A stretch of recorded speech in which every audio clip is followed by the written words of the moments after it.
o Alerta Geral. Bate-papo político com jornalistas Luzenor de Oliveira e Beto Almeida. A conta para cobrir os custos de manutenção dos canais da transposição do Rio São Francisco está na agenda do governo federal e entra também na pauta dos estados do Ceará, Pernambuco, Paraíba e Rio Grande do Norte. Os 4 estados são beneficiados pela transposição de águas do Rio São Francisco. Um decreto de 2006 estabelece que as obras seriam realizadas e bancadas pelo governo federal, mas a conta de manutenção desse sistema de transferência de águas é dos estados beneficiados diretamente com o projeto. Agora, o assunto é uma das pautas do governo de transição e quem conta detalhes nesse momento é o repórter Carlos Alberto. Os governadores do Ceará, Pernambuco, Paraíba e Rio Grande do Norte têm uma pauta conjunta que vai além das reivindicações a serem apresentadas pelos demais estados da região Nordeste ao futuro governo do presidente Lula. O desafio para os 4 estados é encontrar com a União uma solução para o pagamento de uma conta que ainda não chegou aos cofres estaduais: a manutenção dos canais da transposição das águas do Rio São Francisco. Iniciadas há 14 anos, as obras de transferência de águas do Velho Chico foram concluídas no mês de fevereiro deste ano e, oficialmente, ainda existe indefinição quanto ao desembolso dos recursos para cobrir os custos de manutenção dos canais que captam águas do Rio São Francisco. Um decreto do dia 19 de dezembro de 2006, assinado pelo então presidente Luiz Inácio Lula da Silva e publicado no Diário Oficial da União, previa que ao governo federal caberia o orçamento para a construção das obras da canalização das águas, enquanto que para os estados ficaria a conta de manutenção desse sistema. O orçamento de 2023, que tramita no Congresso Nacional, destina 135 milhões e 400 mil reais para a gestão e operação do projeto de integração do São Francisco. Mas o valor representa menos da metade dos 300 milhões que estão sendo aplicados em 2022 com essa finalidade. A administração do sistema é de responsabilidade da Codevasf, a Companhia de Desenvolvimento do Vale do São Francisco. Com redação do Ceará Agora, Carlos Alberto.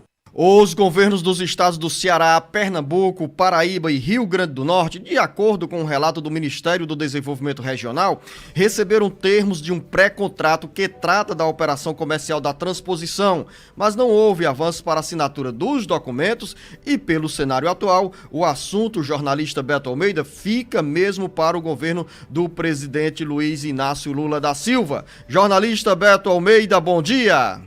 Beto Almeida. A análise política com credibilidade e isenção. Bom dia, Luzenor, novamente aos nossos ouvintes. Esse é um problema que de fato fica, Luzenor, para o próximo governo federal, inclusive por um detalhe. Foi citado aí o custo anual de 300 milhões, que é o que o governo está investindo agora para a manutenção dos canais, dos 2 canais que abastecem os 4 estados nordestinos. Só que tem um detalhe. No orçamento do ano que vem, Luzenor, só está previsto 137 milhões de reais. Ou seja, a conta não fecha.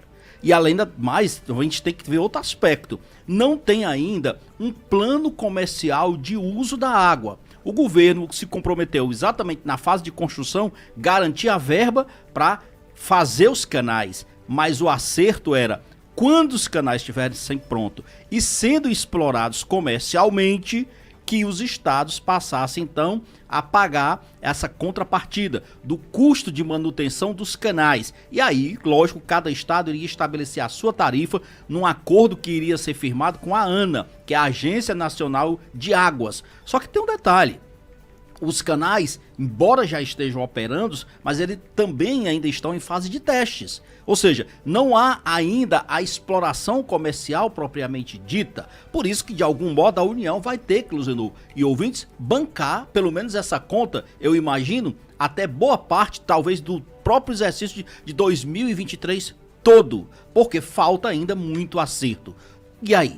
Se não tem verba, ainda não tem cobrança de tarifa, como ficarão a manutenção dos canais do eixo norte, do eixo leste, do São Francisco. É uma discussão que é interessante, que vai sim ficar para o próximo presidente e principalmente para o novo ministro, que vai assumir o Ministério do Desenvolvimento Regional. E diga-se de passagem, essa cobrança de tarifa, ela traz também principalmente uma preocupação para os produtores rurais, o pessoal que produz, que tem projetos de agricultura irrigada ao longo da extensão desses canais, desses projetos, porque depende de como também será o valor que será aplicado e cobrado por essas tarifas, porque isso pode inviabilizá-los, principalmente aqueles produtores menores. Eu não estou falando nem dos grandes projetos agropecuários que tem ao longo aí do Vale do São Francisco, aqui no estado do Ceará, no Rio Grande do Norte, não. É principalmente pensando no pequeno produtor. Então, esses critérios de como é que vai ser feita essa cobrança de tarifa,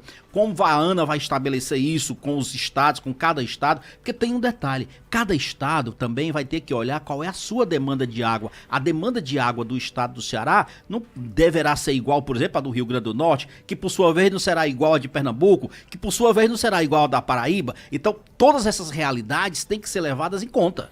Um detalhe também, jornalista Beto Almeida, é que diante dessa indefinição sobre a instituição de uma tarifa a ser cobrada pelo uso da água da transposição de águas do Rio São Francisco, o cenário aponta mesmo que essa conta continuará sendo paga pela União até uma definição de outro caminho para a viabilização de recursos destinados à manutenção, à operação desse sistema de recursos hídricos tão importante para esses 4 estados, Ceará, Pernambuco, Paraíba e Rio Grande do Norte, porque ao mesmo tempo existe também a possibilidade de viabilização de projetos de energia eólica e solar às margens dessa rede de canais como uma das fontes de receitas para o pagamento dessa conta, né?